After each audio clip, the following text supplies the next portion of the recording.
Hello, good morning. Thank you very much for joining me. Hoping today is going to be an interesting, insightful session, something that you can actually take some actionable advice back into the business for the customer acquisition, customer growth and retention strategies for your company. I'm going to talk about a topic that we're very passionate about at MessageBird. It's a topic that we partner deeply with Meta. It's around what we believe is the next era of customer engagement, conversational marketing. So for the next 20 minutes or so, we'll talk a little bit about what conversational marketing is, what Meta's perspective is. We're going to take a look at a whole bunch of data points that really back up the power of it as a new revenue stream. We'll talk about some use cases that are being applied globally right now across many organizations. A little bit about how to get started and some of the pitfalls to just navigate through in those early days. And then hopefully at the end, help you feel confident that technology isn't the barrier to start to use WhatsApp, especially as a channel to start to engage customers with, as well as some of those legacy channels. We've got a stand over at F40, so we'd love to bring this all to life for you, but today, this session is a bit more about actually just looking at those foundations. So, MessageBird, our vision is very simple, quite a complex one, but simple. How do we make it as easy and natural for consumers to speak to businesses as it is their friends and family? Now, I don't want to spend this time doing the MessageBird sales pitch. You can go to F40 and get that, but hopefully you're in safe hands, because if ever you get a notification from Uber or a message from Airbnb, you get an email from Sky, all of this communication is powered by MessageBird. We've got 35,000 customers globally across all industries of every shape and size. But what does that really mean? When we say talking to businesses as easy and natural as talking to a friend, well, let's have a look what it isn't first. Right. So recently I just wanted to change my media package. So where I get my Sky, where I get my TV, my broadband, my telephone. Obviously the company had put a ton of money into an amazing marketing campaign because it led me to believe I wanted to. I went online, researched, went onto a chatbot, probably 30 minutes trying to get the answer I wanted to, needed to leave my laptop, got in the car, made the phone call, sat on IVR, spoke to 3 agents, still didn't get what I needed. Then I got an email trying to get me back online to make that purchase. Now that's not, I'm sure you'd agree, communicating as if you would friends and family, where actually as friends and family you just send a text, you send a WhatsApp, you make a call, and it's just very natural. And that's what we're trying to achieve, and it's what, with Meta, we believe is that next era of customer engagement. Because if we think about the evolution of communication over the years, and let's not go back to the dawn of time, but let's maybe start with the 70s, 80s. I still remember growing up in the early 80s with my family going to a bank and actually meeting their bank manager. I remember every interaction they had a brand was personal. It was conversational. Then obviously over the years we introduced more channels, a lot to create scale, and we took advantage of automation and introduced mail, we introduced social apps, we introduced our own mobile apps, our websites, and I think a lot of brands have just lost that human touch. Whilst we try our best to deliver personalization, it's not easy, right? It's when you've got data in all sorts of different pockets, when processes are joined up, when you've got people in teams, it's very hard to get back to that face-to-face, conversational personalization to get real loyalty. And what business messaging does, and we'll look at the data in a second, it takes you there, but still gives you that power of scale. So when we talk about why that face-to-face, even today when you walk into a store, I'm sure you can all think of your favorite examples where you get a really great treatment in store. It's because actually those transactions are always personal, right? Whether it is buying your first suit or creating your first bank account for your child or buying a dress for a wedding, whatever it might be, it's not business, it's not a transaction, it's personal. And this is where Meta obviously really got it right. It's why today in everybody's marketing strategy, it's going to be trying to create that product engagement, that brand engagement through a lot of social apps. But Meta never intended something like Instagram, where you can start to really immerse yourself in the product, as an area in which you would have a conversation. That was never the design. So now when we talk about introducing messaging apps, it's not to replace what you do today. It's not to create a new silo. It's just to extend the current marketing and complement the current marketing strategy, so you actually get back to the basics of giving customers that personal treatment. And while we say it's not about replacing, what's really interesting when we look at Meta and all of their data, the power of this as a new channel is unbelievable against a lot of legacy channels. Now, that's not to say email is dead. As a company, we've got a big foot in the email camp, but actually it's about complementing it, because if you can, right across that customer journey, you're going to see a big uptick in customer acquisition, in the consideration phase, and all the way through to how you actually deliver that service moment and hopefully re-engage and create loyalty. 53%, 61%, 87% higher conversion rates is surely something that every marketeer is craving for. And then if we add on to that, as marketeers, we're always taught, be where our customers are. 56 million people in the UK alone, 3 billion plus globally across all Meta apps, day to day, are using this channel. I'd be really interested, just as a show of hands, who uses WhatsApp every day? Yeah. Now, what will be interesting is, as who's here, if you don't mind, from a B2C brand? And now, as brands, who uses WhatsApp today as a means to connect in any way, whether it's a customer acquisition or a retention? No one, right? Now, I think that's quite fascinating. And if you look at the Middle East, you look at LATAM, you look at APAC, and we look at some of the use cases where a lot of that data we just looked at really came from, it's unbelievable. It is just as natural now as receiving an email. So 56 million plus people using it daily. Those conversion rates we saw means that they're actually engaging with it. And here's just one simple example that takes us right through the customer journey. Let's take the classic example of a advertisement as a Facebook ad, making it easy for that customer at that point to connect. Just put a WhatsApp chat with us at that point. And immediately, rather than trying to just push them to a website and hope they convert, with artificial intelligence and with automation, you can just navigate them really seamlessly, all the way through to helping them choose the product, transact inside the application, handle the delivery, and then remarket to them. And here's another really nice example from a brand in India right now that brings a little bit this to life.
So it's a pretty cool experience.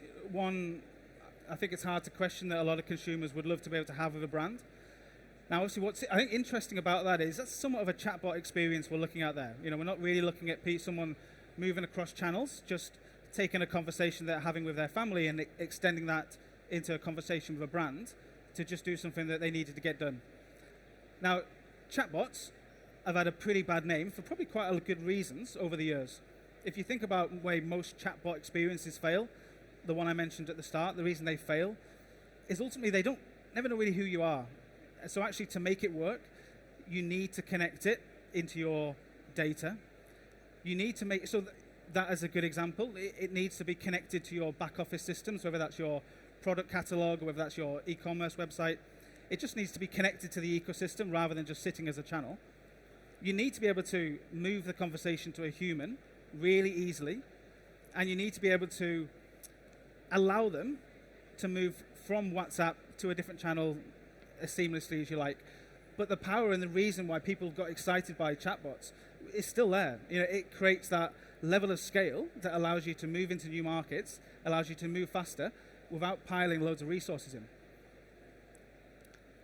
So, I mentioned at the start, we're going to talk a little bit about why conversational marketing is important, some data that supports it's a channel that people want to engage on, data that suggests this is where your customers are at, and then into, well, how do you get started? So, across the thousands of brands that are doing this today, the two main areas is just look at those organic and those paid entry points. We'll go into a couple of these in a second, but the general principle is connect WhatsApp to where your customers are. Right? So if you're a brand where customers are just dialing in, then just connect it to your IVR. If you're a brand that's pumping lots of money into outdoor advertising, just make it really easy to connect to that. If you're a brand where you're getting a lot of social interaction, connect it into that. So just look at where your customers are, see those as the entry points, whether that is your website, a QR code, or it's an app from an ad from a WhatsApp, Instagram ad. And this is probably the most popular. If there's one area that I'd suggest to get started, I would imagine there's a lot of money in this room at the moment that's getting spent on Instagram advertising, Facebook advertising. Now, to convert that in a very demonstrable way to advertising ROI, it's as easy as just dropping a WhatsApp link at that moment to convert into a conversation and a transaction. It's not about hoping that they get excited by the ad and go to the website and have my experience with that utility provider. Actually, it's about trying to give that person what they want at that moment. So connecting your social advertising through to WhatsApp, which as a nice bonus as well, once you do that, there's a free 72-hour window with Meta to be able to take that conversation however, which way you want. The second kind of no-brainer is, if I think of my journey here today to the Excel, all that time on the tube, seeing all those outdoor advertising, which again, no doubt cost a lot of money. Whether I was influenced and whether I click on them and decide to buy something in the future, let's hope. But what we could have done is just put a simple QR code, allowed me to start a conversation at that moment, from which the marketeer could then do what they want to do with. Now, Meta are taking this all sorts of directions. There's only one direction this roadmap's going, and that's with more and more innovation to make the user experience more and more easier. I'd actually encourage all of you to open up your WhatsApp, click on New Chat. What you probably don't know, at least 9 times out of 10 people don't, you can discover businesses in that New Chat, and you can scroll down and you'll see a ton of businesses right now advertising themselves in a WhatsApp marketplace, so customers can immediately start to engage with them, from automotive to financial services to retail. So, to kind of maybe wrap all that up a little bit back to an actual real scenario, if we take a good old-fashioned marketing principle that we're all used to, this is Claire, our avatar here. Claire's been told about a new top, she's excited by it, she goes to the website, and unfortunately, it's out of stock. Okay, naturally these things happen. And like 9 times out of 10 right now, she's got the only option of putting her email address in to be able to stay in touch. Now, at that point, clicking a bit fast, at that point, we'd cookie her, we'd follow her, and we'd do as best we can to serve ads wherever she goes to get her back to the website to hopefully buy that product. We'd probably also then send that email into the inbox, hoping that, again, it'll trigger that. But that's not a great experience for the customer. They've gone onto a website, not been able to buy anything, and had to just leave an email address. It's not a great experience for a marketeer, because really from a data perspective, all you've collected at that point is some superficial information and her cookie, which obviously with third-party, second-party data getting the depth of the cookie, becomes less and less useful as a marketing principle. And again, we kind of don't need to spend too much time now thinking about why that has to be, but in the most part, it's just because of how internally businesses are set up. They're not set up to be able to offer that omni-channel experience from the off.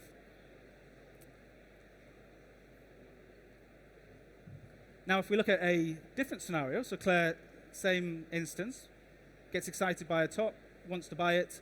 At this point, she doesn't just have to leave an email address. Instead, she can connect through WhatsApp. And in that conversation, right then, the machine can start to take her through a much more pleasurable journey. Okay, it's not in stock. How can we help? Let's give you a 10% discount code. That's enough to make that transaction there and then, not hoping that she gets the reminder and decides to come back. Learn how to actually deliver it there and then and transact, which, again, as a customer experience, is so much better. But also as a marketeer, at this point, through that conversational first-party data, my clicker's going a bit strange. I'm going to go over here. At this point, we've done much more than just learn about her email address and cookie. We've now been able to learn her phone number, her address, her preferences, anything in that conversation, wherever you take it, is just getting stored into your customer data platform, into your CRM system to drive a lot more personalization. So better for the customer, better for the marketeer. So again, hopefully this is being interesting enough to create curiosity to come over to our stand on F40. We can bring all this to life really easy. As I said at the start, technology is not the barrier to be able to use messaging platforms as a new channel in your marketing strategy. The biggest challenge is deciding where to start. This can be set up in a day. This can be time to value in a week. And if you want to see how to connect an Instagram ad, for example, to a WhatsApp and bring that into a personalized experience from which you can maybe email afterwards, we're more than happy to bring that life to over F40. But again, I'll kind of finish on those main principles I mentioned earlier. To get this right, to make sure that using WhatsApp as a conversational marketing channel doesn't just become another dead chatbot that drives a worse experience than a positive one.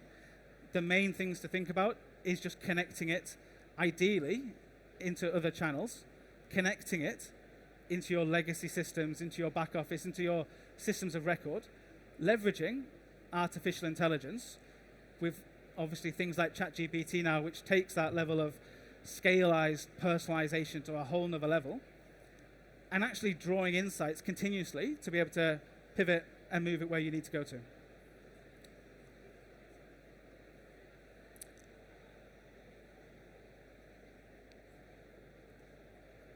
It looks like my machine's completely stopped. We are having a get-together at Meta's headquarter very soon. Again, come to F40. We'll tell you about the details. That's where we'll get much more kind of intimate if we need to in terms of guiding as to where those use cases might be for your business, being able to talk through actually from a feasibility perspective how you might make it happen, and hopefully just bring it to life for you. So with that, thank you very much. Appreciate you listening. And if there's any questions, let me know. Otherwise, we'll hopefully see you over at F40.